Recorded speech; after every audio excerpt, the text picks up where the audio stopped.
Sunday, the 8th of January 2023, in this evening's show, we purr over a giant killing FA Cup performance yesterday as the pool destroyed the Florists to make it into the fourth round draw.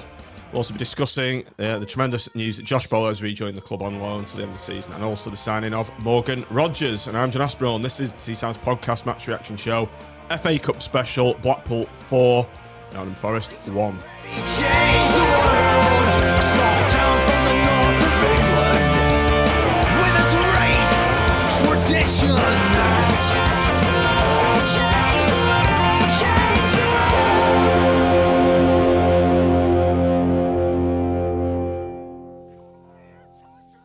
Good evening, everybody. Welcome back to the stream. Welcome back to this FA Cup special. Blackpool 4, Nottingham Forest 1. Tim unmute.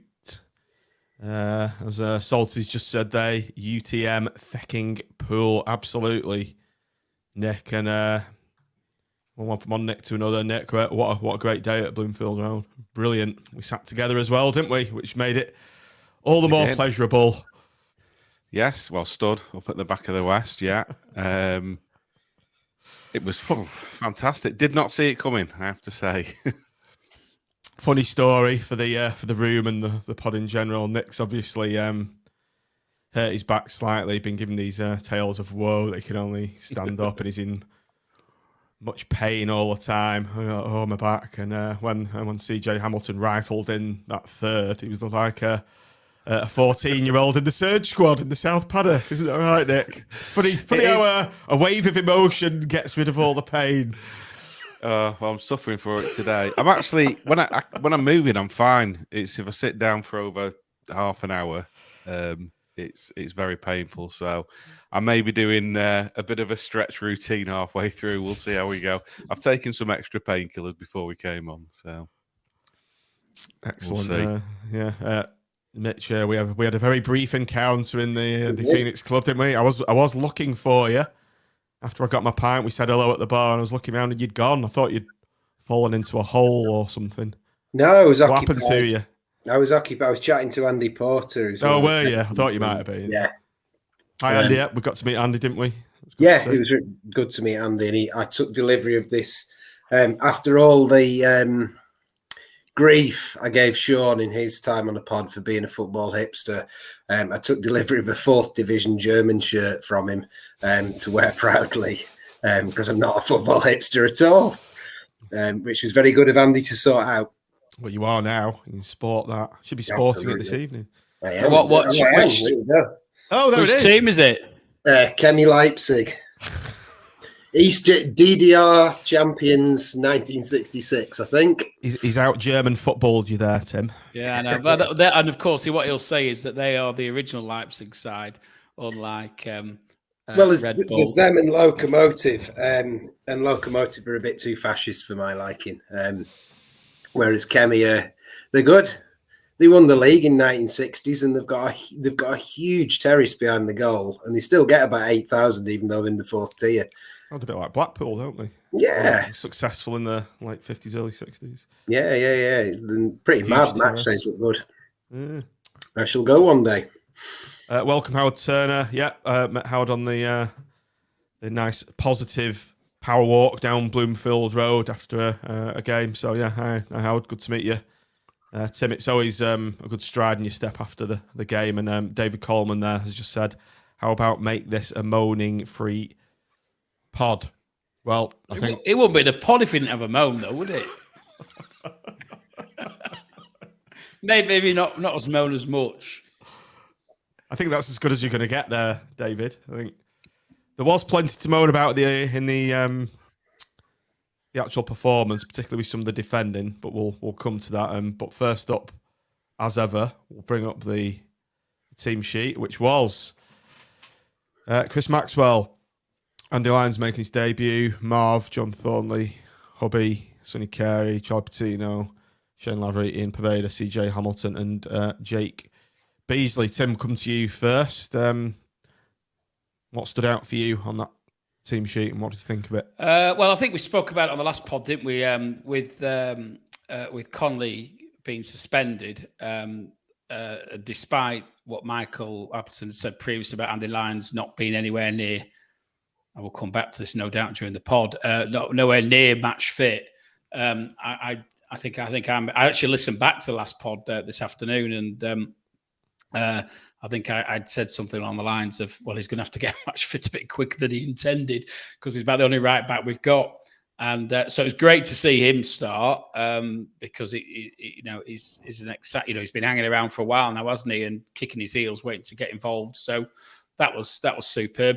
I suppose the notable is the absence of our intrepid forward line of Medine and Jezza. Medine completely left out the squad, probably rightly, just to give him a bit of a break. So I think he's been playing probably more than anybody expected this season.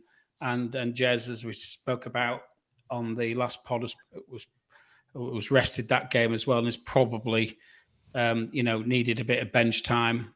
And so I wasn't surprised. I think you look at that team, and the spine's there, and it's just really probably right back, which is enforced, and giving Jake Beasley a start up front are probably the notables. Mitch, will come to you next. Obviously, no big gas. How did you feel about that, or do you think it was correct him taking one for the team and having a bit of a break? Yeah, and I think probably Bees deserves a go up front because he's been out for a long time and he's had to play on the right wing, which is never going to work to his strengths. I was quite pleased that it was a relatively strong team. I didn't quite know how he was going to take it, whether he was going to sort of experiment or play fringe, more fringe players than he did. But it's reasonably close to the side he's been playing. So overall, I think, like everybody else, I would have quite liked to seen Jerry up front and maybe one or two other things. But I was just generally pleased that it looked like they were taking the game seriously. I think that was the main thing. I didn't want to turn up and sort of see Tate Trusty in midfield and some lad I'd never heard of at left back and what have you. And I had a slight fear that it would be that sort of thing, but it wasn't. So I was relatively pleased. And also I was pleased, as controversial as it is, I do quite like that midfield triangle he's got because it shows a lot of attacking intent. And I was pleased that it looked like he was going to, set up again to get at them. We did. So, yeah. Nick, over to you. Let's change the view there. Couple of comments coming in saying Steve just said I think Kenny should have started instead of Patino, but Gary Cross is batting that back saying this loving with Kenneth has to stop. Maybe I should be asking Tim about this, but let's see what you think. Yeah, well, I mean, Charlie's been a bit in and out, hasn't he? It is hard asking a young lad and Carey as well to kind of anchor our midfield when week in, week out we're playing against experienced older pros, if you like, and we have seen that they've got overrun at times. But overall, I didn't really mind the lineup. Obviously, no Medine, so he's gone with Beasley. Pleasing for Andy Lyons to be in, and as we'll come to talk about, thought he had a great game, and hopefully he can make the place his own, and then it gives us midfield options, doesn't it? Perhaps if Connolly's not suspended, maybe he can play in midfield, and then it allows Patino or Carey to do a bit more of the stuff they're good at, and not have to do the stuff that they're not so good at. So we'll see. Okay, let's switch the view back to our ugly mugs. Let's kick off the Seaside 7 then. First item on the list, Tim, is Andy Lyons. Obviously, let's talk about the game itself, but also let's just start off with Andy Lyons. He's made his debut, and it was a fine debut from the young Irishman. Yeah, it's probably as full-back debuts go. I think it's up there with Seamus Coleman, isn't it? Actually, Seamus Coleman, I would say second half because he had a bit of a nightmare in the first half. But I've sort of had reasonably high expectations of this lad, having seen him in the odd game in Ireland and whatever. And and he always came across as, you know, sort of quite tenacious and an attacking fullback, just what we wanted. And I think the best I can say about his debut was that he did not disappoint my expectations. I think I've watched the game and thought that we've got a bit of a find. We've got, you know, hopefully a player who's going to be nailed on starting 11 for years to come.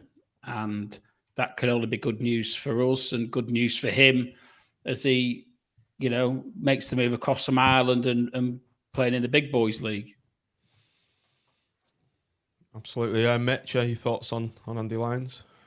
Yeah, I really liked him. I thought his forward play was intelligent. He was he didn't do the same thing each time as well, which I liked. He went outside sometimes and overlapped. Sometimes he looked like he wanted to cut in towards goal. Sometimes he gave the ball. Sometimes he took the ball. And I think that's a good sign that you've got a player that's more than a sort of a one-trick merchant. And I thought he stood up reasonably well defensively. There were a few moments where I thought he might have just got a bit caught, but he managed to sort of fight his way out of them. And he also, I think the thing that I liked most about him was he didn't look naive. He sort of bought a couple of free kicks at one point that suggested, you know, I mean, you can overstate the league he's come from, because he has been playing European football over there, you know, and he's got a degree. He's sort of experienced in a way a level of football that very few of our squad has. But that said, you're not sure what you're going to get with a young kid out of the Irish League, and he didn't look. He looked reasonably streetwise, I think, is what I'm trying to say in a long-winded way. So yeah, I thought he was fantastic.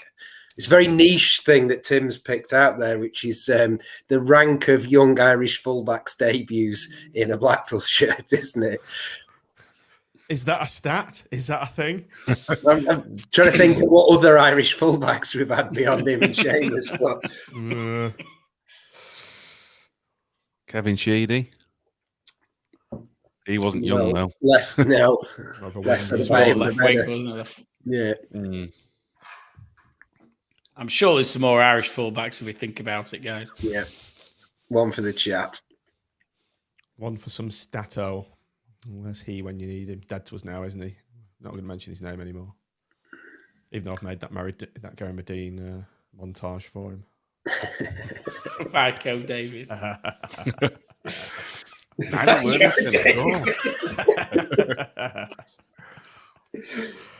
Right, Nick, point two. Marv back in the goals and back in form. Just before we scored, Marv scored. We had a couple of half chances, didn't we? Jimmy Husband, Jake Beasley as well. Nico Williams also nearly scoring for them, but we've opened scoring on 17 minutes. Big Marv. He's back amongst the goals, and I think he's back amongst the form as well. Yeah, at last, because he has been a little bit shaky this season, certainly compared to where he was last season. We've talked about this a lot, haven't we, on previous pods as to what the reasons might have been, whether it was Uncle Richard not being alongside him. Who gave away a penalty for Ipswich this weekend. I don't know if anyone noticed. Yeah. Oh. And then he had Williams in, didn't he? And then Thornley's come in. And he was a little bit shaky because I remember saying to you in the first half, about the first 10 minutes, he had that moment, didn't he, where he just hesitates for a second. You think, is he going to lose it? But then he gets a long leg in and recovers. And then he just went from strength to strength. And in terms of the goal, obviously, good work by CJ. I think the Forest guy, you could see he was trying to head it in one direction and it kind of went in another, didn't it? And 50p headed it, didn't he? Yeah, it was a bit David Linigan-esque. And Lavery, I think, took a swing at it. It fell to Marv, and it was a great finish. And I thought from then on, he had a very good game. And it'll just be interesting to see now whether he can carry on with that, whether he stays with Thornley as his partner, or whether we bring somebody else in the next week or two. Because I do still think it's an area where we need to strengthen. And I think if he's got someone alongside him who's then absolutely fine, Mark. When he had to be the season, I don't know, it just seemed to seemed to affect him a bit and knock his confidence, and he was making mistake after mistake. But hopefully, he's back to his best now. Just going back to the previous Irish left back conversation piece, we've had a few coming in. Thanks to everyone who's on the stream. Nigel Worthington, how can we forget? How could we forget? Worthless. This one's from Michael Davis. Charles Dunn, Sean Boothie. I remember him, didn't know he was Irish though. Christina Ewan Fenton, defender from the 50s. You may remember him, Tim. You have to be a greater vintage than me to remember Ewan. But yeah, just generally, Tim, Marv still prone to the odd mistake, but I think he's slowly getting back to his best, isn't he? I think, to be fair, I listened to Appleton's post-match resume, and he was basically saying the same thing. He said the reason that it wasn't sort of by chance that Marv got Player of the Year and Players Player of the Year last year. He got it for a good reason, and I think he was quite blunt in saying we haven't seen that so far this year. The captain, the strip. Sorry to interrupt him, but the stripping of the captain. Do you think that's had something to do with it? I don't think it's a positive. I don't think he needs it. I don't think he needs. No, my point is, do you think it's a? I don't think it's any coincidence that his form has picked up since he's had that responsibility kind of taken away from his shoulders. He's not a captain, is he? I mean, I can understand why Critchley. I think Critchley was maybe trying to effectively school him, and he thought with having Keogh beside him, Keogh would be the de facto captain, and he would effectively be his lieutenant, who would eventually grow into the role. But I don't think Marv is the type of player who will ever be captain of a team or should be captain of a team. I think there's certain players it suits, there's certain players it doesn't. But I do think over the last perhaps 3, 4, probably since, I think to be fair to him, since we've come back from the World Cup break, I think we're seeing the Marv of last season rather than the Marv of the first part of this season. And that's great for us, great for him. And it's what we need. If we're going to get ourselves out of this extremely large hole that we've managed to dig ourselves, then we're going to need players like Marv to be on top of the game. And his timing of his tackle seems to have improved. His judgment, just overall judgment, seems to have improved. And he's a player, I think, now playing with confidence, which is, he wasn't, was he? Beforehand, he looked nervous. He looked always like he was worried, and all of a sudden, I think he's got a bit of belief back. I think as well, John, if we can keep a sort of consistent back four, it'll help him as well. That we're not changing full back every other game. Hopefully, Lyons will, make that spot his own. Jimmy, we know, is steady at left back, and then if it's Thornley or if they bring, and I'm happy if it is Thornley, that he's got the same players around him week in, week out. I think that will help him as well. Pete's just said, who was captain yesterday? I don't know. I asked this at the game yesterday. I said, who's captain? And I couldn't even see anybody wearing an armband. I would have assumed it would have been Maxwell, wouldn't it? Yeah. I mean, for me, it should be Hubby in that, and on the basis of the players who are on the pitch. Gary's confirmed it was Maxwell. Yeah. We concluded that Gaz had refused to give the armband back and had taken it to wherever he was, but he must have missed it on Maxwell's shoulder.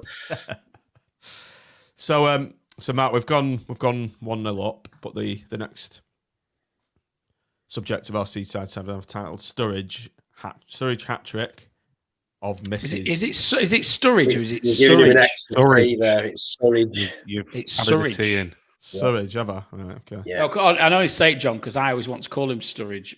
Every time I saw him play, I thought I want to say Sturridge, and it isn't. That's like. So obviously we're great minds think alike, I think, on that one. I stand corrected, as said the man in the orthopaedic shoe. But so Mitch, after we've scored, Forest had several chances. Obviously, Sturridge has missed a hat trick of them. One in the first half, 2 in the second half, but they were very wasteful in front of goal in the first half, to say the least, Forest. Yeah, I mean, I don't want to jump ahead, but they were wasteful either side of the break. And I thought they just tried to finish too cutely each time. You know, they're sort of like trying to flick it into the top corner, and it became quite comical. I mean, I was convinced that they were going to score, and then they were going to score again, but it just became quite comical. And after a while, it just had that feeling as if they weren't ever going to score. I mean, they hit the bar as well, didn't they? That was that one that rattled against the bar, which obviously other end from me. And it just seemed like a sort of never-ending cavalcade of chances that eventually did end. And you know, when we get to the wrap up of the game, we've definitely ridden our luck. You know, there's no doubt about that. But yeah, and to be fair, also some good saves from Maxwell as well. I think that has to be said. There were some really good saves from Maxwell in that. And I've been very clear that I'd rather Grimshaw was playing, but I thought Maxwell played really well there. So yeah, they missed a bag full. Maxi made a couple of good saves with some good defensive work in amongst that, but we rode our luck. We probably, you know, we played that game 10 times. They'd probably at least equalise, but they didn't. So who cares? Okay, Tim, let's move on to the second half and move on to my point 4 in our Seaside 7, which I've titled Spot On Subs. Our first sub came on 59 minutes. Jerry Yates for Jake Beasley. What was Appy thinking then? But I think I was having a chat with Nick and said we need Dougal on about this point, and just before we were kind of getting very overrun in midfield, so I was expecting Dougal to come on for either Carey or. We were, to be fair, that first 50 minutes, the second half, that I think they had about 4 chances on the bounce, didn't they? I mean, quite how they didn't score. It's incredible when you look back at the replay and think, geez. Yeah. I don't want to be negative. I don't want to be negative, Mr. Coleman. But I didn't think Jake Beasley had a great game. To be honest, I thought he didn't. I kept thinking, I wish Gaz was there, or I wish Jerry was there, because we were doing such great approach play, and you know, and it was coming through the team, through the midfield. And it just seemed to break down a bit at the top end, and I just felt that we were missing something, and so I was quite glad to see Jerry join the fray. I knew Medine wouldn't, because he wasn't even in the squad, was he?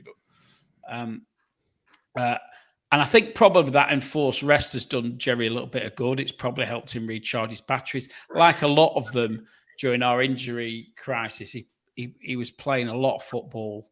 I know they had this break in the middle, but. Even so, I still think he looked energised when he came on the pitch. I thought maybe feels he's got a point to prove, but straight away we seem to start clicking. And I mean, I want to eulogise about Poveda's contribution, particularly in the second half, because you know, we spoke about him last week, but. 0.5 Tim there. 0.5. Oh, I'll leave it then. But so sticking with the substitutions, substitutions, I would say 100% yes. Jerry made a massive impact when he came on, and I know I get you know, people think I'm Dougal's fanboy, but I really do think he should have started today, and I think, you know, we need that experience in that triangle of 3, particularly with Poveda in there, who's very much, although he did track back a bit today, I thought. So yesterday I meant. He was tracking back, but equally he's a very attacking player, and I think 3 of them, I do think you need someone who's going to sit in a bit more.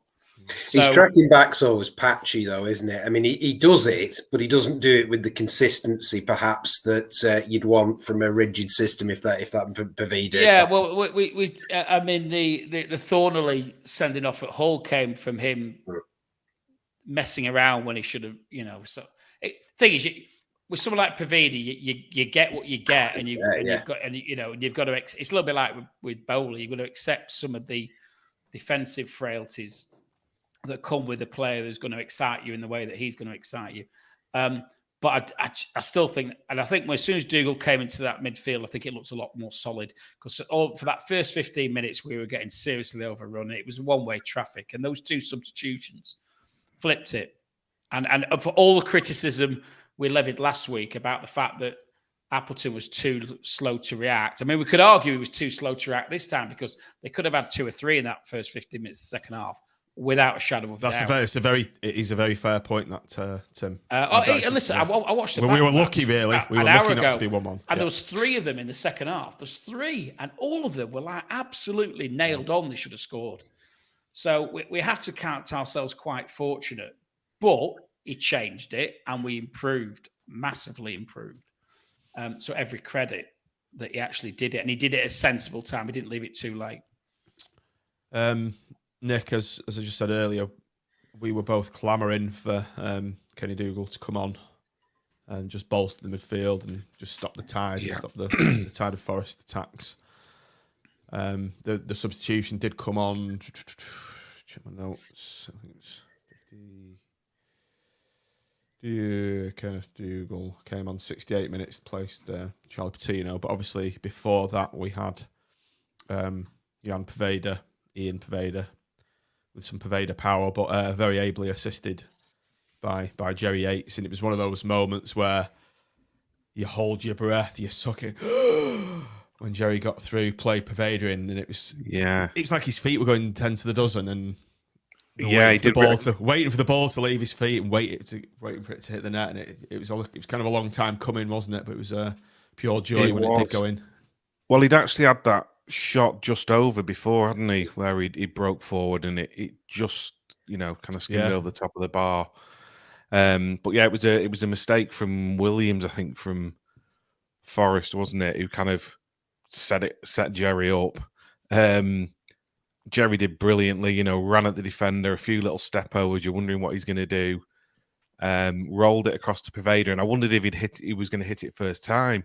And when he didn't, I thought, is the chance gone? And when you look back, he does really well just to kind of get it out from under his feet, and it's a really calm finish in the end, and well deserved, because I thought he had a really, really good game. I get, what the guys are saying off the ball. He's maybe not the best at doing that side of it, but I thought he did a bit more of that yesterday than he had done in previous games. You can see they've probably had a conversation with him and said, there's to be staying in the team week in, week out, there is that side of the game that you probably need to improve on. And I thought he did yesterday. And very well taken goal and well deserved. Do you know the bit I like the most? Do you know when there was a ball free and he was running at it, and one of the Forest defenders was coming in, and he nipped in front of him, and he took it to the right and ended up running then into clear space.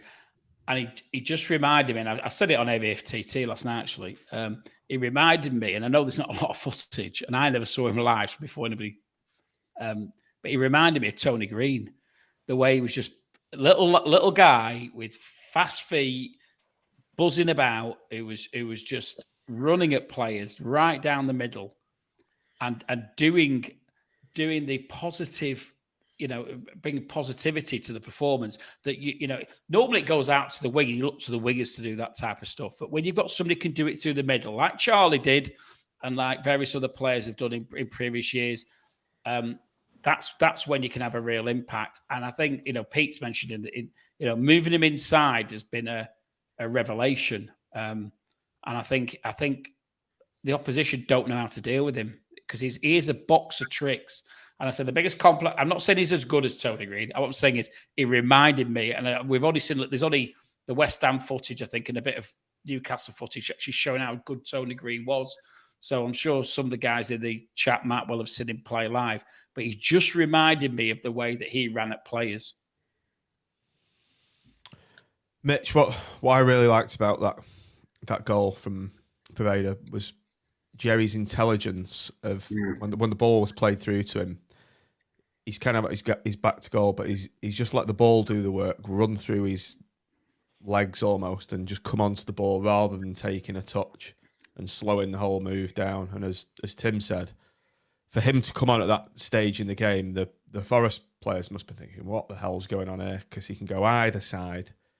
His feet are so quick, and it was just a great, intelligent bit of play from Jerry.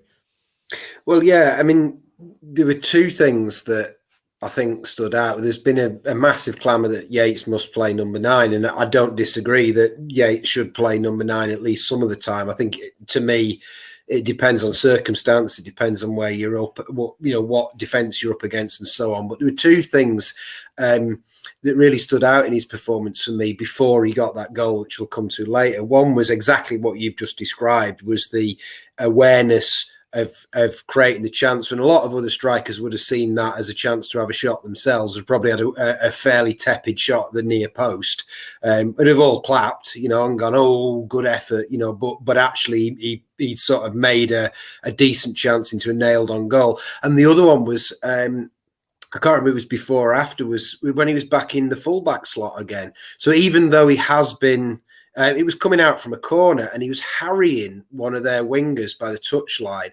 And it was like watching a fullback play. He just gave their lad no space at all. It was like cling film on him. It was absolutely superb. And it was like he's still doing that even when he's actually playing in that number 9 role. Everybody's been saying, oh, well, he's only doing that because he's playing as a winger. But no, he's doing that because he's Jerry Yates, and he'll be anywhere he wants, and he can play football anywhere on the pitch. And I really think he has taken a step up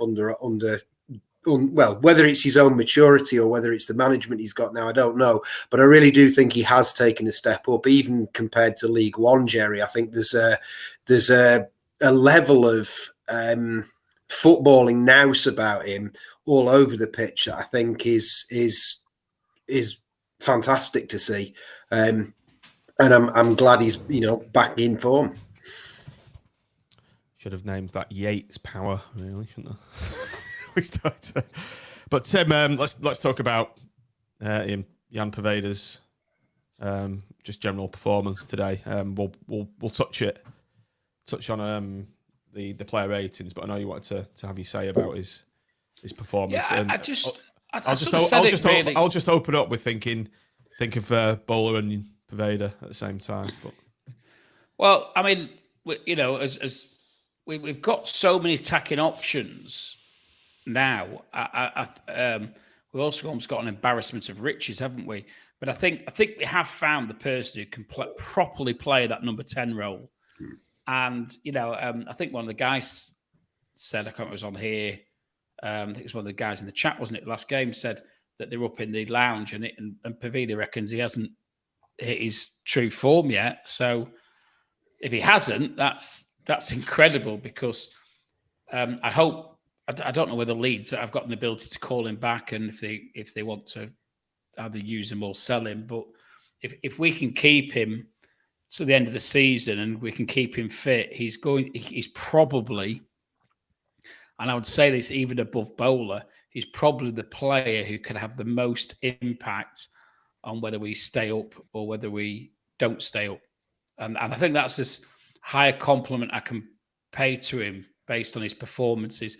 We've got to keep it real, because it's only been, I would argue, since, probably the last 5 or 6 games where we've sort of had some consistency out of him. But that's not his fault necessarily, because he hasn't been played consistently. But now we've got him in this position. I think he's far more effective in the middle than he is on the right, because he's easy to mark. If you're a defender, you've got one player to mark, you've got one thing to do.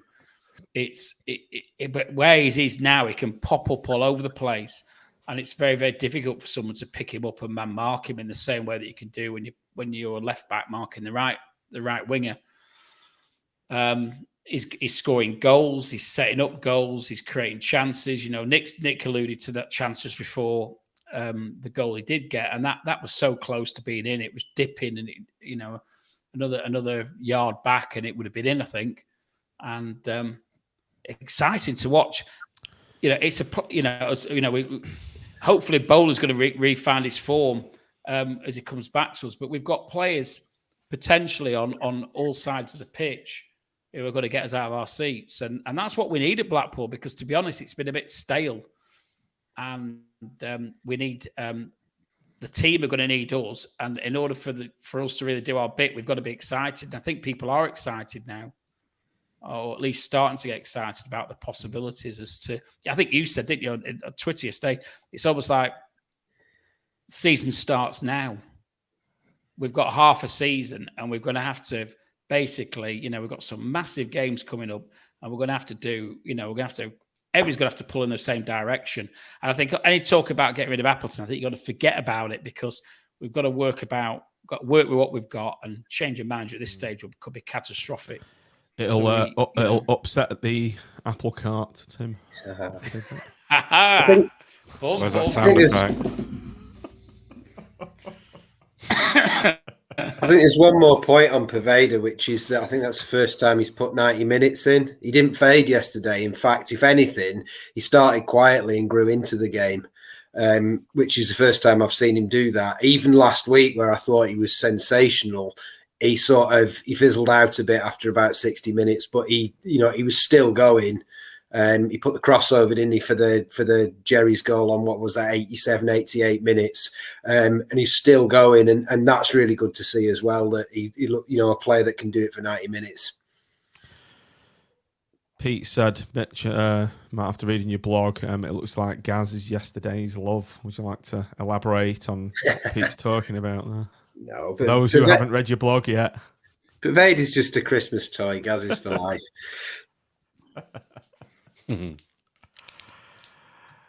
I did include in my blog, what I will say, just in case Gaz is watching, I did include in my blog a fantasy sequence where Gaz scores a hat-trick in the Wembley final that we're going to reach this year. So, I think Pete's reading that selectively.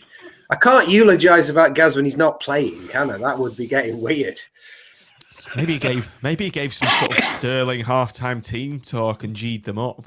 Well, I was going to say, and I'm not saying it's for comic effect. I think one of the things with Poveda is when he's first come in, he's obviously connected. He connected really well on the pitch with Gaz last week, and him and Jerry had a right bit of banter at full time. They came up to the south, and they were sort of joking with each other as they applauded in the south and taking the mick out of each other. And I think, players like that will have a really good effect on someone like Poveda, because, somebody like Gaz and I think Jerry as well, they won't mix the words. As talented as Poveda might be, if he's not pulling his weight, they'll let him know. They'll tell him.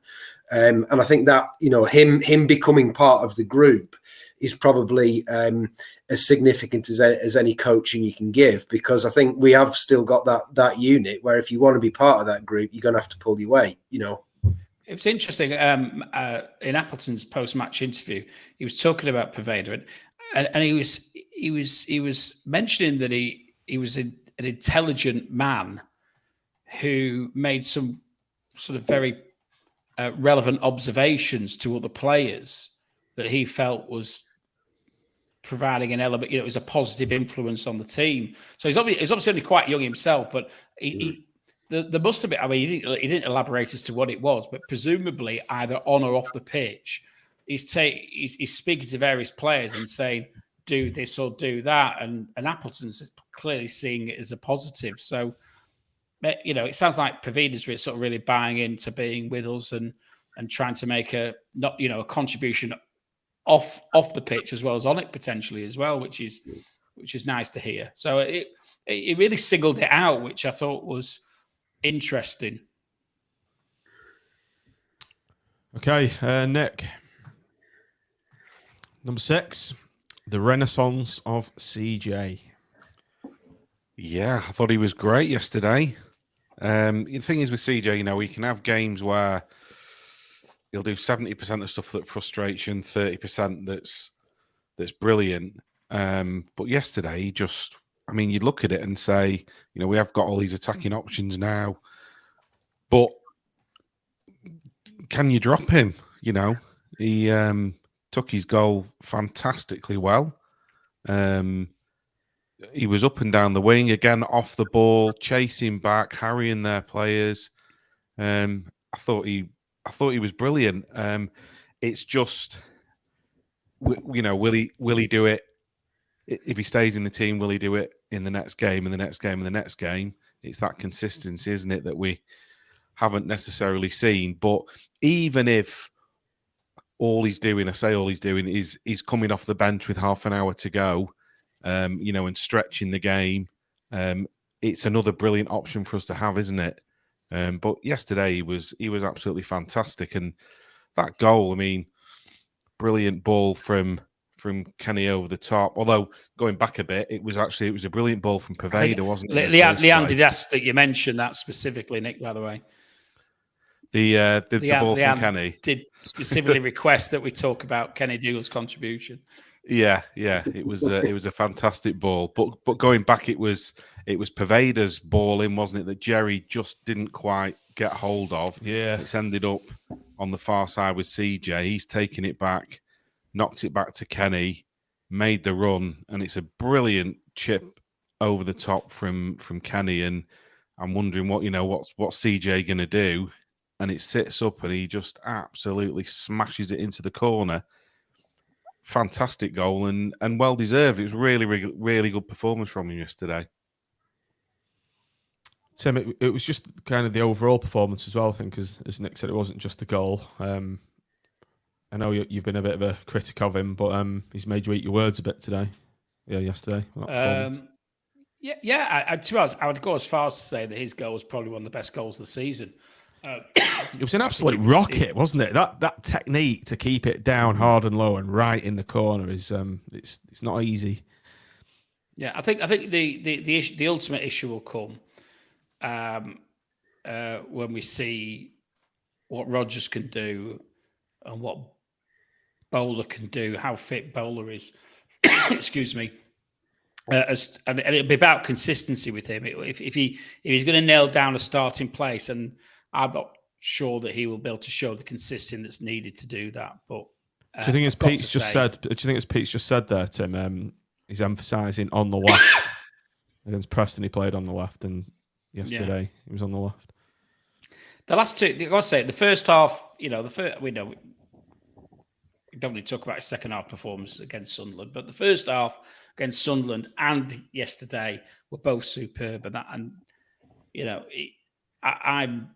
a little surprised, but pleasantly surprised. It's not a negative.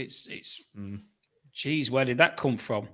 And it's one of my favourite goals of the season. It's the goal that he scored yesterday, because I just thought the technique and the finish and the whole move involving him and Dougal was just quality. There was a lovely moment at the end of the first half, coming up to the end of the first half, where somebody looped a ball forward and he belted onto it and he crossed it literally first time. And it was an absolutely beautiful ball. And it was like nobody had gone in on it because they just couldn't believe that he'd actually done it. And it sort of curled right across the face of goal and went out for a throw. And it was absolutely beautiful. And I think we just seen the player playing with some confidence, and I think that's what you're going to get out of CJ. What you're going to get, but the best thing you're going to get out of CJ is when he's decisive. Those first few months when he came in under Critchley, when he was probably our best player for those first few months when we didn't really have before we got the decent players in, the sort of MJ Williams and Sarkic knocking around and all that, and he kept us afloat then.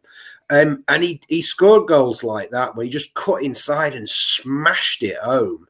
And he didn't think too much about the way he was playing. And I think I like what Appleton's done with him. And I think he'll be a really good impact sub for us. But I mean, come on, he's not getting in that team ahead of Bowler on a regular basis. Nobody on earth is thinking that's happening. Unless Bowler is, had 2 toes chopped off in Greece, then CJ's gonna be an impact sub, isn't he? But it's good to have competition for places.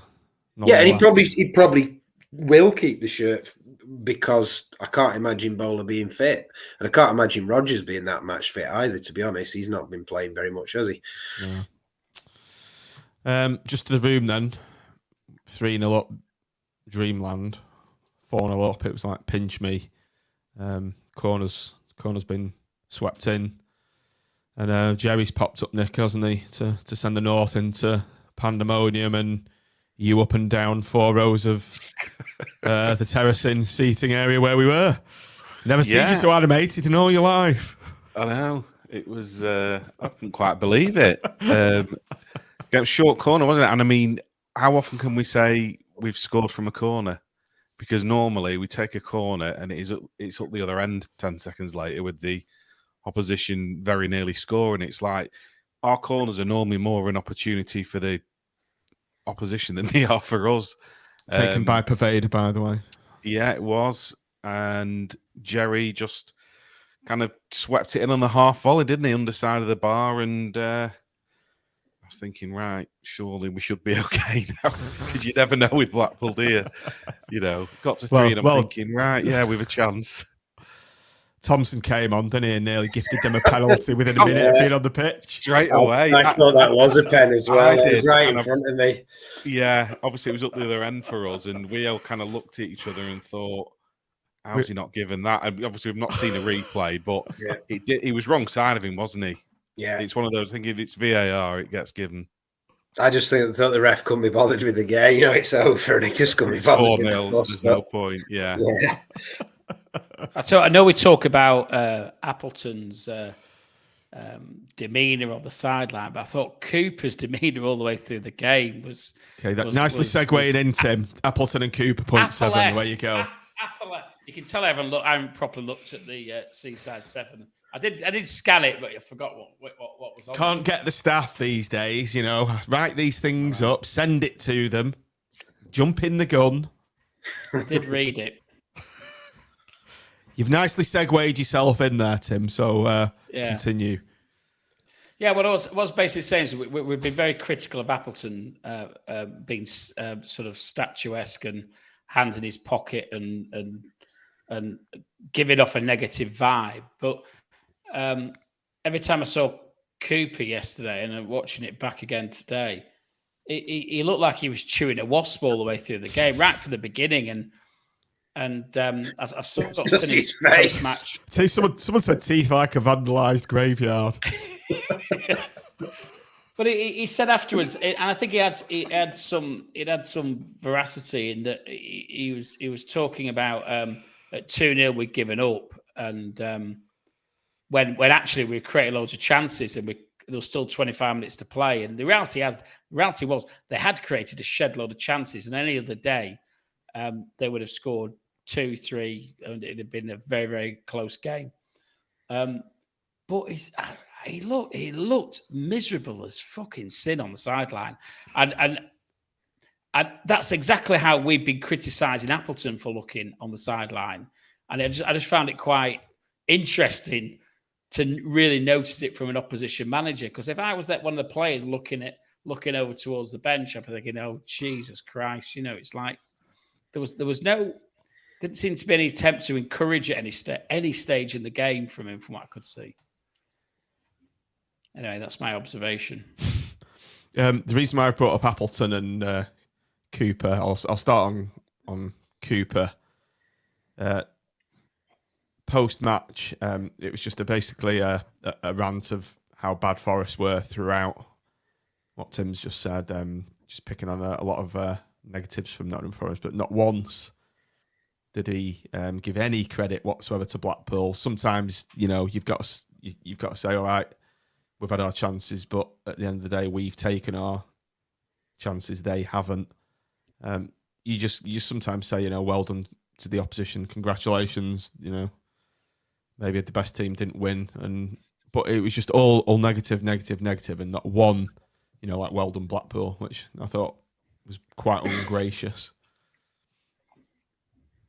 And he's got teeth like a vandalised graveyard.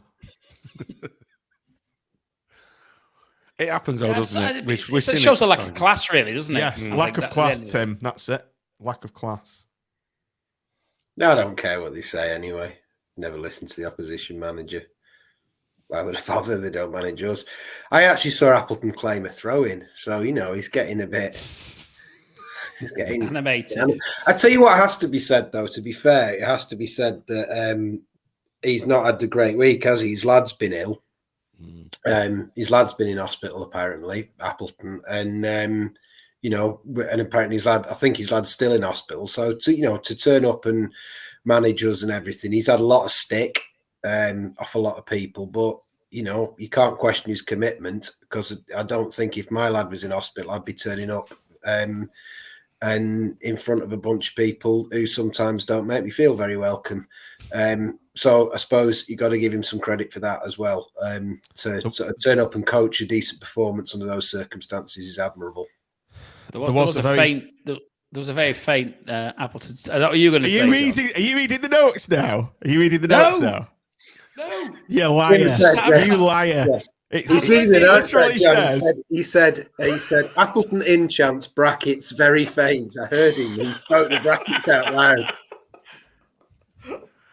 I did read them earlier, but it was Appleton's Tangerine Army brackets very faint, and I've put after that fickle or what?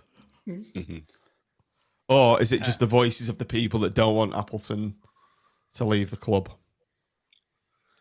Potentially, and you win 4-1 and everything's all right in the world, isn't it? And I thought for quite a low crowd, it was a decent atmosphere, wasn't it? There was obviously a healthy contingent from Forest, and they were quite loud up until they realised they were out of the game. And the North, I thought, particularly in the second half, they really got going as we went kind of 2-0 up onwards. So who knows? It's football, isn't it? You win 3 or 4 games and there'll be a lot more people on side. But then if we lose 4 or 5, there'll be a lot of people calling for him who didn't want him. But like we said earlier, we're now in a transfer window. We've bought Josh Bowler back. We've got Morgan Rogers. It sounds like there's a couple more to come in. I think whether you want him or not, we are going to stick with him. And I think, to be fair, if he because we talked about the summer window a lot, haven't we? And what happened there. If they back him in this January window, hopefully we can turn a corner. And if we don't, then you could maybe say it's fair to judge him then with the players that he's brought in, because the summer was a disaster, as we saw with Callum Wright going out of the blue the other day. It just makes you wonder, what did go on in the summer with regards to signings, and whoever came in was going to have a tough job. So hopefully we've turned a corner and we can get behind him. Okay, let's just move on to the extra time segment just before we rate the players. As Nick's just said there, Tim, a sparse home crowd. I've penned why, and the third round of the FA Cup used to be one of the most, if not the most special occasion on the footballing calendar. Now, I was thinking to myself, because there's been a bit of aggro on Twitter for those who went and those who didn't go. I don't want to call out anyone who didn't go, because you understand it with the prices and everything. But my conclusion in my head was it was because the FA, the football authorities, have degraded the FA Cup to such an extent that it's now that we're now seeing spectacles that we're seeing at Bloomfield Road, a Premier League team in the third round of the FA Cup, and there's only 4,000.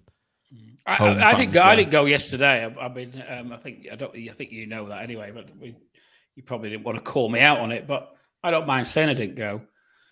I know a lot of people who didn't go, Tim. I know a lot of people. Yeah, no. To be honest, it was a mixture of things. I'm not making excuses, but I hadn't been well all week. I had to stay off work on Thursday, sorry. So, and then quite a few of my cohort weren't going, and then a couple were, and they said, "Oh, come on, let's go." And then I just didn't have the enthusiasm, to be honest. I don't know why. I'd probably thinking playing Forest reserves, and it's going to be a shit crowd anyway, and I regret not going, which is good, because that means, the fact that it was a great game and I've missed it. Well, I didn't miss it because I watched it anyway, but I wish I'd gone. With the benefit of hindsight, I wish I'd made more of an effort to go, but I wasn't in great form, and I thought I'll give it a miss. And I had a few things to do at home, which I don't normally get around to doing. So I got them done and then sat down at just before 3:00 and watched it. So, but yeah, it's a weird one, because obviously you don't have to look around. There's probably less than half of the season ticket holders turned up, and I think it's part of when we all grew up.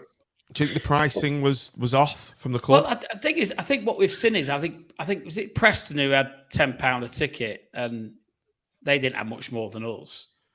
So I don't think it was particularly price sensitive. I think obviously if you'd gone 30 quid or something a bit different, but I think if you knocked it down to a tenner, you'd have got another 1,000 Blackpool fans. But then you'd have been charging Nottingham Forest 10 quid each, and you'd have lost the revenue from that. So I don't think it was a bad call by the board to fix it at the price that they did. I just think there was a lack of enthusiasm because of who the opposition was. We knew they were going to bring a second team. It's a team we've played a lot in recent years, and there wasn't a pre-match buzz about it. And I don't think the club bigged these things up as much as they could do either. I don't recall seeing anything trying to big the game up at all. And I think there's maybe a need to do a bit of that, and how we do it and how we do it effectively has got to be looked at. But as Mitch did, I went to Hull on Boxing Day, and I've been to Birmingham, been to West Brom, and I couldn't quite sum up the enthusiasm to go yesterday. But I was really enthusiastic when I watched the way that we played. Mm.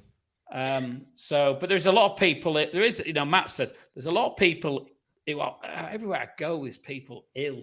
There's a lot of people ill, and when you have, and also we're dealing with a cost of living crisis where people just come out of Christmas, and when you've got a discretionary spend, it's like, where do you draw the line? So if you've already paid for your season ticket, particularly if you've got a young family and whatever, you already paid for your season ticket.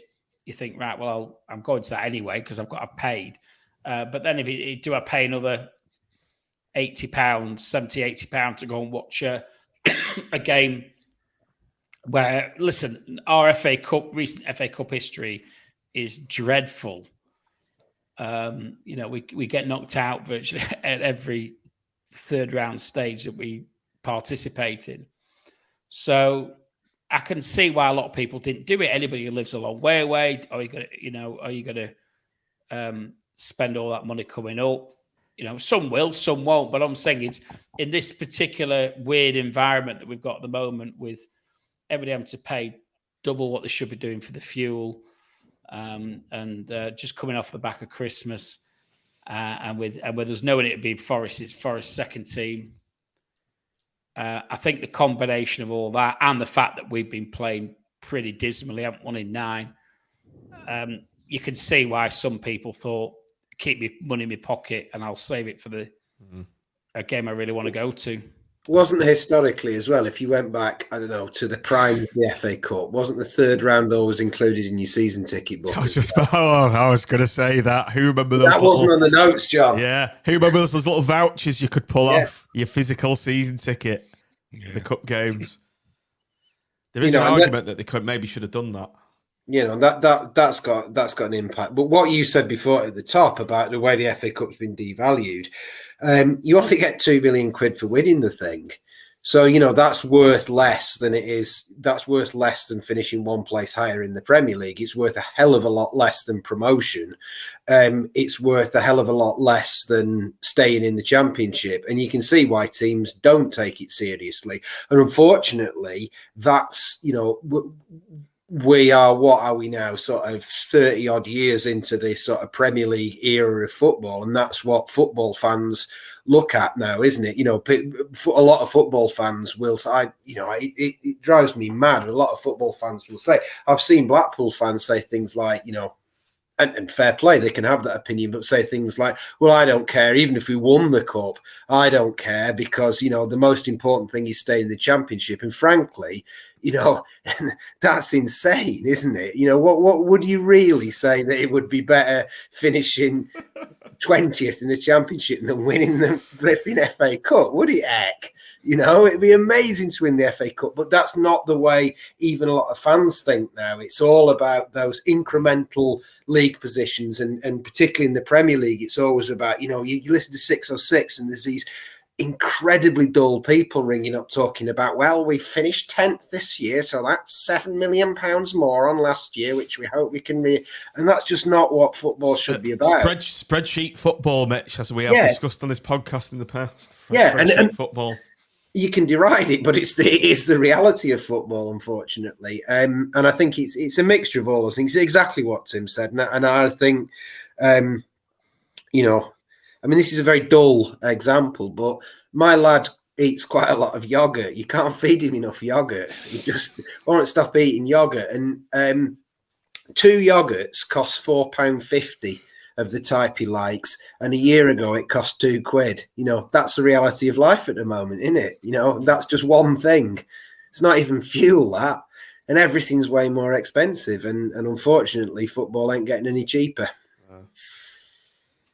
Also, I noticed VAR in some FA Cup third round ties, and VAR in not in some times. I was like, what the fuck is that about? Just not have it. Exactly. I said on Twitter, just turn the fucking thing off, the FA Cup.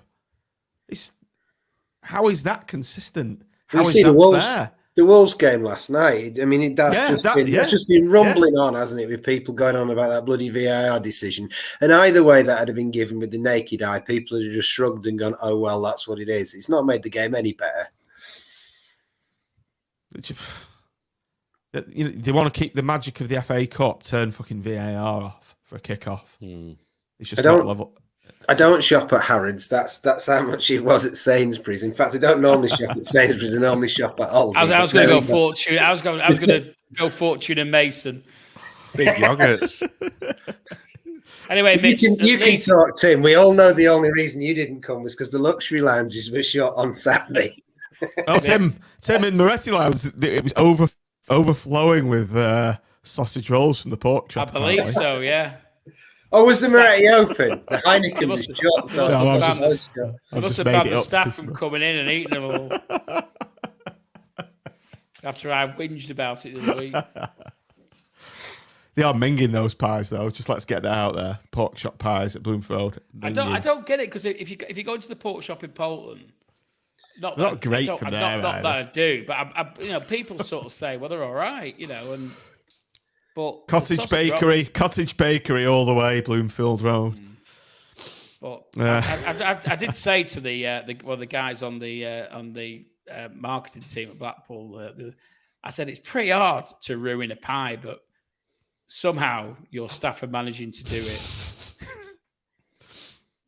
So he did have a word, to be fair, and they were better last week. Right. But even so, they're not great. Famous line on Goodfellas when they say that guy could fuck up a cup of coffee. He probably got the same staff looking after the pies. Anyway, we digress. Nick, new signings since the last pod. 2 very good signings. Morgan Rogers from City on loan, and of course, the big marquee re-signing of Josh Bowler. I think we all know how important that's going to be to. As exclusively revealed by me on here. You did. Yeah, I mean, they've both been mooted for a while, haven't they? That it could happen, particularly with Bowler not playing any football. I think Rodgers might have happened sooner, but he was injured, wasn't he? Both attacking, exciting players. Doesn't necessarily solve everything. I think we still probably need to look at the centre of the park. Or maybe now we play Connolly in there if Lyons can stay at right back. But obviously once Bowler's fit and Rodgers is fully fit, it gives us, hopefully just transforms us that we've got that attacking intent and options from either of them. And if we're not getting overrun in midfield, hopefully we can start to control games a bit more. We know Josh is a match winner on his own. Even when we were really poor under Critchley, he would probably 9 times out of 10 be our most likely player. Even when we only had one chance in a game, inevitably it came from Josh getting the ball on the halfway line, running with it, beating a couple of men and firing a shot in. So I think there was a rash of bets, wasn't there, on the WhatsApp group of people betting on us to get promoted or top 6. I'm not sure I'd go that far, but I certainly think it goes a long way to not just keeping us up, probably hopefully pushing us up to more towards mid-table, particularly if we get these other couple of players in that he's kind of said he's hopeful of getting in the next week or so. And as well, hopefully we've got 1 or 2 to come back. I don't think Keshi's too far away. I think someone said on the chat before 3 weeks away. How far's the life coach away? I don't know. I think we're dealing seasons there rather than weeks. Fiorini to come back as well. Who's he? Yeah, so I think, 2 really good bits of business. Obviously, Callum Wright went, didn't he? Which, I'll be honest, came completely out of the blue to me. I didn't see that one coming, although, he hasn't really been playing much. It's a bit of a weird one. You listen to his quotes and he kind of sort of said, I can't really wait to get going at Plymouth. There was nothing else really happening on deadline day, so thought I'd give it a go at Blackpool, but almost sounded like I noticed that, Nick, and that kind of stinks of the terrible recruitment policy that we had at the time. It was that kind of a last-minute punt from the recruitment team, by the sound. Yeah, and he almost sounded happier to be in League One with Plymouth, albeit that they're in the top 6 and looking like the top. They could There was very some well suggestion go up, that they wanted him in the summer, and I don't know why they couldn't get him. I don't know whether it's down to the fact that Leicester wanted too much money at the time, and then whether we've come in and nicked him for a lower price. And we've got no idea what we've sold him for. So obviously we paid 800 grand for him, didn't we? I have a funny feeling we've taken a hit. Yeah, I think we've taken a hit on him. Yeah, it's a weird one because Leicester fans, you obviously when you sign a player, you always have a look at the opposition or the team who you're signing from's message board or socials, and there was a lot of them saying they were surprised they'd let him go and it wasn't just a loan deal. But just hasn't worked out, has it? And if it isn't doing it, I know it's quite a short space of time from when we signed him, but it's probably best for all concerned, isn't it, that we do. We did get rid of it. First game he played, he looked good. I don't think he wanted to be here, did he? The long and the short. Didn't sound like it, no. So, and the other thing is, well, we only see, what happens on the pitch. We don't see week in, week out in training, and they're obviously we're prepared to let him go. So it frees a space up, doesn't it, for someone else to come in. Also, hair not as good and headband not as big as bowlers, which is an important thing. There can be only one headband.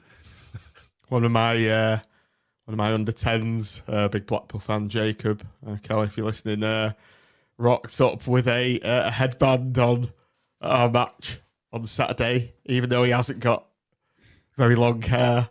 He turned up with a bowler headband on. It's more of a tennis headband. He had to take it off halfway through the game. He was getting too hot and sweaty with it on. That was funny.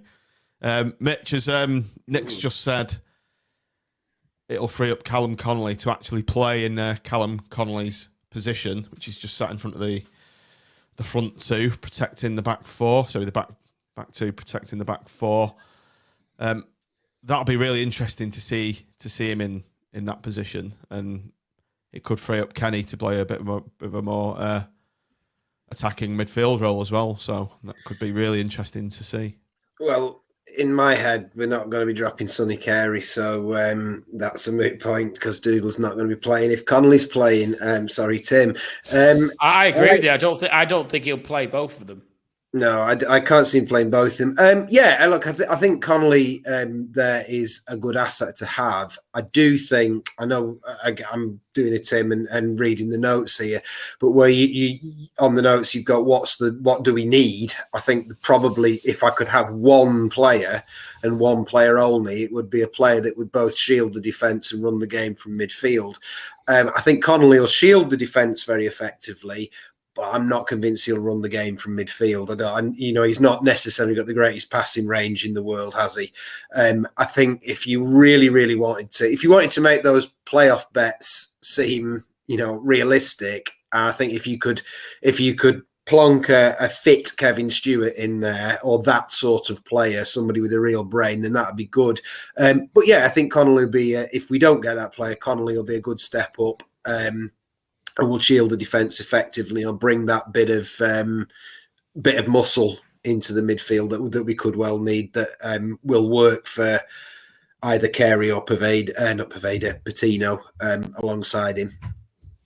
Tim, you got anything to say to this before we move on? No, not really. I personally think that the fact that Callum Wright's gone out tells me that we've got somebody coming in. Yeah. And who it is, I don't know. Hopefully it's the player that provides all the attributes that Mitch has just talked about. Okay. And Kevin Stewart could do it, but unfortunately he's too busy pontificating on Twitter about other people rather than sorting himself out. So there we go. Let's go. I don't think we'll ever see him play for us again, to be honest. So there's a property crash imminent, so he may have to try his best at being a footballer again. Play ratings. Let's start with you, Nick, and you can have Chris Maxwell. I'll just get the team sheet up while you're talking. He didn't have loads and loads and loads to do, but what he did have to do, I thought he did pretty well. Made a couple of important saves. I will go a 7+ for Chris Maxwell. I'll just cover my head up there. Right. Andy Lyons, Mitch.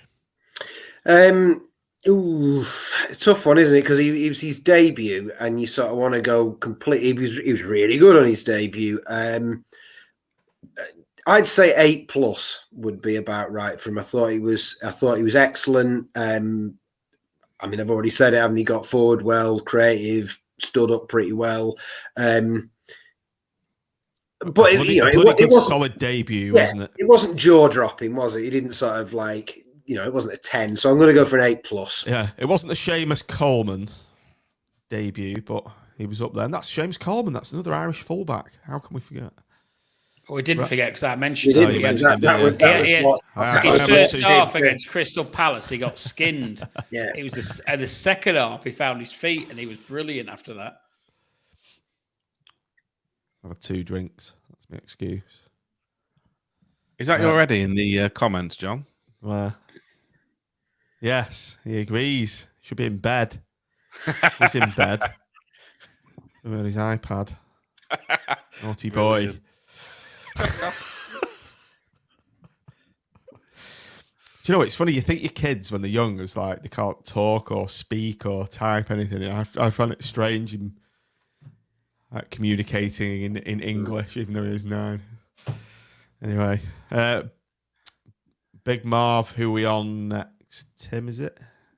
Yeah, good solid performance, I think, by Marv. Our defence did get a little bit of a run around from the Forest players at times, I think, and we were quite fortunate, as we spoke about before. But he's performing, and I think that's great to see. So it's an 8 from me. Great. Best for you. Let's change it back. Jordan Thornley, Mitch, Mr. Dependable. Contract's running out as well soon. Need to get that sorted. Yeah, and as I think it was my namesake in the chat said, we need to get a contract sorted for him, don't we? In which you've just introduced. I was already thinking about what I was going to say before you said that. We do need to get a new contract sorted out for him. And I can't think of, apart from getting sent off at Hull, Thornley's always had this reputation of having a bit of a clanger in him. He'll be good, but he'll drop a clanger every now and again. But I don't think he has done this year. I just think he's been so dependable week after week after week. So he's no Dom Thompson, is he?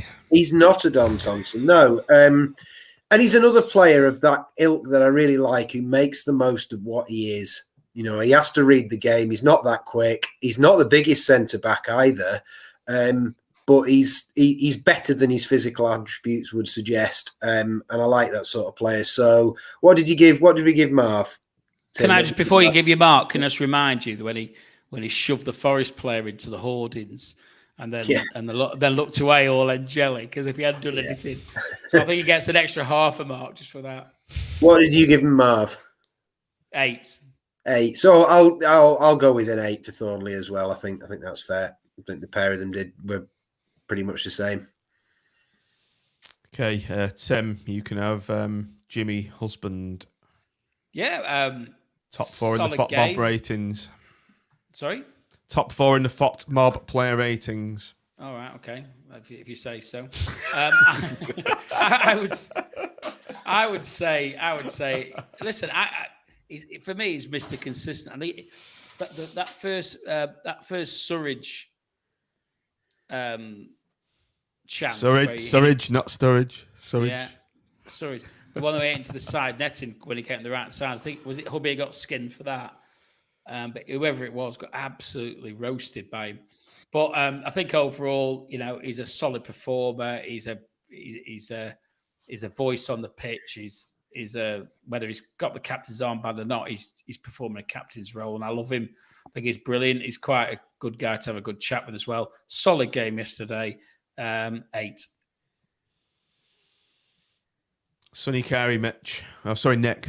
Nick, I was going to say. You're hidden behind the player names. I know, you keep missing me out. There you go. It's just can't see you. Right, Sonny Carey. I thought he had a decent game yesterday. What am I going to score him? I'll card myself there. Sonny Carey. All action display from Carey. It was, yeah. I love the way he interacts with the crowd when he scores as well. He was like loving it with the North. Yeah, I'm going to give him an 8. Okay. Charlie Patino, Mitch. Yeah, fun fact about Charlie Patino. He was our most aerially successful player yesterday. Another fun fact about Charlie Patino is he had one of the poorest passing accuracies of our players yesterday, which is really interesting, isn't it? Because I don't think you would have that down as Patino's strong suit. Heading, and you'd think passing would be what he was best at. He's a bit off it, is Charlie, at the moment, I think. He got really stuck in. He I think he was our most tackling midfielder as well, and maybe he's turning into Kenny Dougal. Maybe that's what's actually happening to him slowly by surely. He's keeping Kenny Dougal out of the team by becoming more and more like Kenny Dougal each week. But I thought he got caught in possession a couple of times. I thought he played he got away with one. I can't remember when it was. I think it was before we scored. He got away with one that he dropped short. That I can't remember if we bailed him out or they shot wide. And he just looks to me as if he's just carrying a bit of mental fatigue. He's never been through anything like this in his life. He's a young kid and he's never played a season of professional football with the pressure of a crowd in front of him of real games. It's been a very, very hard season. He's had to carry a lot on his shoulders, and he just looks to me like he needs to recharge his batteries a little bit, similar to probably Jerry did the other day. So I will give him a 7-. Shane Lavery, Tim. A thorn in the side of the fullback. I think you always know what you get with Shane, don't you? You've got to get a gutsy performance. He's going to, be snapping at the defender's heels, and as we saw last week, he's also quite capable of turning up with a decent goal in him as well. So, I thought he did well. I don't think it was his best performance by a long shot, but it's interesting to see how he interacted with Lyons. I thought they seemed to have a reasonable amount of chemistry going on, and seemed to work well together on that right hand side. So 7+. Who's got Ian Poveda? It's Nick. 4. No, I'm joking. I thought he had a great game, as we've already talked about. All action display. Very nearly scored an absolute worldie with that shot. Took his goal really well. Worked well off the ball. Put the ball in for Jerry to score. So I am going to give him a 9. Okay. Chris Hamilton, Mitch, otherwise known as CJ. Yeah, I'll give him an A+ and an apology. I think he played really well, and he played well all the way through the game. I always say he's too technically deficient to really play in that style of football, but he didn't look technically deficient, did he? And as I said earlier on, he was really decisive, and you can't fault his work rate. And yeah, A+, really good performance. Well done, CJ.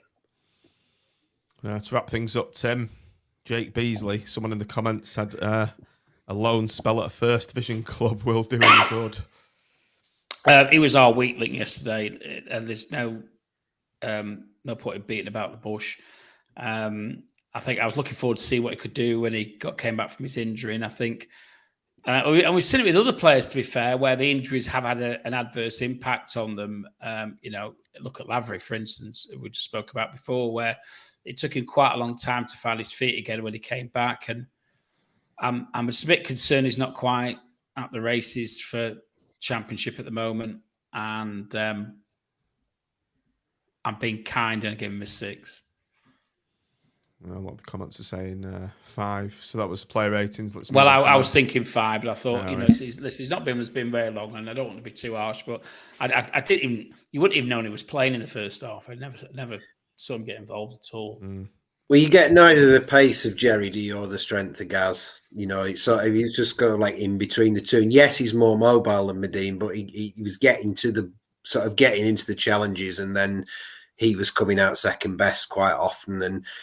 And yes, he's more mobile, but he's not chasing sort of the ball down and harrying into the corners, because he's not as quick as somebody like Yates. And hopefully he'll come good with a bit of fitness. I noticed actually when CJ came off, and he was clearly quite pleased with his performance, and he went and sat down and sort of did the high fives and everything, and Beasley was sat there looking very subdued, and I think he probably realises that yesterday was his chance, in the absence of both Medine and Yates, to really sort of show what he could do, and I don't think he really took that opportunity. Eddie's gone to a 6-, Tim. He's aware of the FPRS system. I'd expect no less from anybody in the Aspinall household. I drilled it into him. Never mind your abacus. Never mind your maths. Never mind your English language. FPRS system is how you get ahead in life. Manager ratings. Done player ratings, manager ratings around the room. Nick. I thought he got the subs right and pretty much at the right time. Maybe could have been a bit sooner, as we said, but I'll give him credit, and I will go 8+. Mr. Mitch. Yeah, what Nick just said, and I like that he keeps picking attacking players and having a go. I know a lot of people get annoyed at that and say it's naive and we need to be stronger, but effect defence is boring. Have a go, and it worked for once. We are not fans of spreadsheet football, are we? Well, you lot were all wanting 4-4-2 and making it more solid the other week, he's sticking to his principles, and many times it hasn't come off, but today it did come off. So I think 8+ is probably fair. You can't ignore that we were up against it a lot, but 8+. Tim, it could have gone quite bad if Forest had taken all their chances. So maybe we should temper these scores a bit. You remember that 50 minute that period between half time and 60 minutes? They should have scored 3.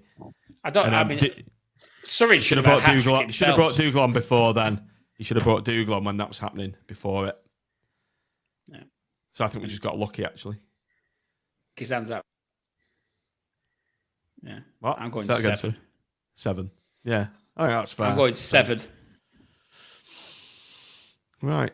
Are we done? Is there anything else? Man of the match. Twitter's had its say. Twitter's had its say. Poveda. What? Say it again. Very compelling, the result, isn't it? Yeah. 82% say Poveda, 9% CJ, 6% to and 2% to Hubby. Yeah, do we all agree with that? I think that's pretty unanimous, isn't it? It's a bit of a no-brainer, really. I Yeah, think he was Poveda exceptional for me. again. Yeah. Right, gents, an hour and 25 minutes. Anything else on anyone's mind? I suppose the Before we only go? other possible topic was what did we make of Rodgers in that brief cameo? We've not really talked about that, have we? Looked good. He looked very big in physical stature for a winger. Well, he's an attacking midfielder, isn't he? He looked very, very handy. I thought a good acquisition. Yeah, he wasn't quite the player I don't know why I'd got him fouled in my brain. He was much more lightweight in my brain. And maybe Yeah, same. Same here, and I don't know why. Yeah. Any academy, Premier League academy player, young, you just think quite wayfish. Yeah. Not a unit. He looked quite handy tackling back as well. You know, he sort of got stuck in a bit more than I expected him to do and appeared all over the place. So, yeah, I thought he was positive. He did, Dennis. He did look like Williams. We were having that conversation. Was it? Yeah, when he was coming on, I thought Williams was Ben. It's coming like, is that on, Williams? Yeah. And they were warming up. It's like, no. And the other observation, of course, is Southampton away in the 4th round. Oh yeah, of course. Could we have asked for a better draw? When Southampton came out, I was screaming at the TV, not number 20, not number 20, not number 20. It's about the worst we could have had in it. Right, it's the people were saying on our WhatsApp group, I think it was Dave Coleman, and why is it so bad? Okay, it's absolutely miles away from here. It's a nightmare journey to get to. It's pretty much unwinnable, you'd think. It's not we're not going to make a load of money from TV. They're not going to have a big crowd because they're not going to be arsed. Anyone want to flip this on its head? It's a good draw. You either want home. Sorry, go on, Tim. No, I was going to say, I'd agree with a lot of what you said there, John. I suppose, there's a chance, isn't there?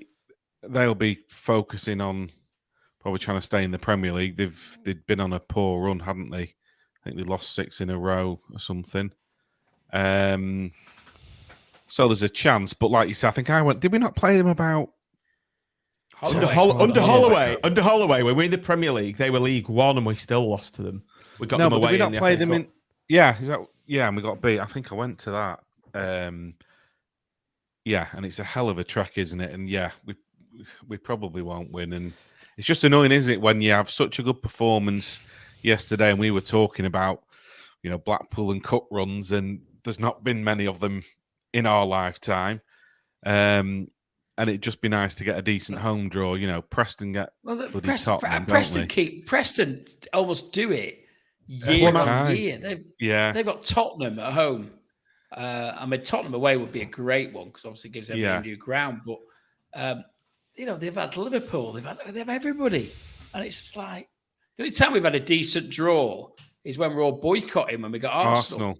Yes, right. Yeah, that's right. Arsenal at home, and we all had to stand outside the ground, and it's like that really is it, isn't it? Literally the only ones I can remember in my whole lifetime with that one and Arsenal. We had Arsenal win the League Cup under Worthington, and of course there was Chelsea as well. Wasn't there? Was that Chelsea 4-1? We had Spurs. It's not the FA Cup, though, is it, Mitch? It's not the FA Cup. It's not the FA Cup. No, the Spurs one's just before me. The Paul Stewart coming back game. Spurs with Gascoigne, but it was a really windy, horrible game. And we actually had, and this is one for those of a certain vintage. We had Manchester City in 1983, and City brought about 7,000, and we beat them 2-1. And it was absolutely carnage. That was one of my first ever games. That's what got me hooked, seeing bits of concrete being shoved across the Kop. It was the biggest crowd I'd seen at Bloomfield Road until we got back in the Premier League. Because it was 15,500. I didn't go when I was really young, so I missed some of the bigger crowds that in the 70s before the stadium capacity got compromised. But that was a quality game. That was, and it was literally like a battlefield on Bloomfield Road. Afterwards, I was with my sister, and we were going down. She didn't go to games, but she came to this one. So we were going down Bloomfield Road trying to get away from the game, and the city were going mental. And we ended up running into somebody's front room to get away from what was going on. It And this woman's there, sat there with a tea on her lap, and me and my sister just run into the room because it was proper scary. Really? Did you? Yeah. What, Central Drive? It was on Bloomfield Road. So just as you go across the Central Drive, we actually ran into her house. Crap. What was she having for a tea? I can't remember. It was a long time ago, John. It was a good nearly 40 years ago this year. Virtually 40 years ago to the day. Yeah, scary. But going back to the draw, a lot of the Lancashire clubs are still in. We could have got Fleetwood, we could have got the Nobbers, we could have got Rovers, we could have got Burnley. Go on. I suppose trying to turn these frowns upside down and bring some Kevin Stewart style positivity to it is we've just had a cracking performance in a game that I don't think anybody was excited about the Forest game, were they? Everyone I spoke to was like, oh, Forest, oh, that's a non-game. Oh, crap. And we've just got the same again in the fourth round. So it's maybe it's a free hit. If we go and lose, no one's going to be that gutted. Pressure off the players. We've just all been talking about having this great, all these players coming back, Fiorini, Keshi, players in, having too many players to fit in. So, it's a chance for him to play around a bit and say, go out and have a bit of fun. And then we win, we beat them. Fifth round, here we come. And as I was saying to Nick, the game yesterday, the last time we got to the fifth round was QPR, which was it 30 years ago nearly? Mm-hmm. That's the last time we got to the fifth round. That's incredible, isn't it? Really, it's terrible, really. It's a crap record. Did we not get to the fifth round against Everton? That's fourth. Was it the fourth, Everton? Or was it the fifth? That was the fifth. I can't remember. Was that the year after we came down? Yeah, well, we went. Yeah, and, yeah. Was that the fourth or the fifth round? Was that fourth or fifth? I can't remember. Might have been fifth. I think that was fifth as well. Remember we were 2-0 down after like 3 minutes. Yeah, the game over, isn't it? Yeah, he might be right. Yeah, I think Steve's put it on. They know how to suck life out of you, don't they? Yeah, yeah. It was so bad, Steve, that I kind of wiped that game from my memory. The game was over within like 3 minutes. John Gromley used to work on police in Bloomfield Road. Wade Dooley, I remember him. He was that copper, wasn't he? Yeah, rugby player. Rugby player anyway, Dooley. Yeah. Right, gents. I think we'll call it a day. Great chat as always. Someone's just said you're going to be doing the Watford team pick. We may do a Watford preview. See how we're going on. If we're asked. See, we signed this week. Yeah. If we signed someone, we may motivate ourselves to do a Watford preview. So watch this space, I think they say. Right, everyone. Yeah, thanks for coming on. Thanks for coming to the show. It's been a pleasure on a Sunday evening. Thanks everyone for joining us on the stream. And as we said, thanks for watching. Thanks for downloading. And up the pool. Let's go to Southampton and beat them. Fifth round, here we come. Up the pool. Up the pool.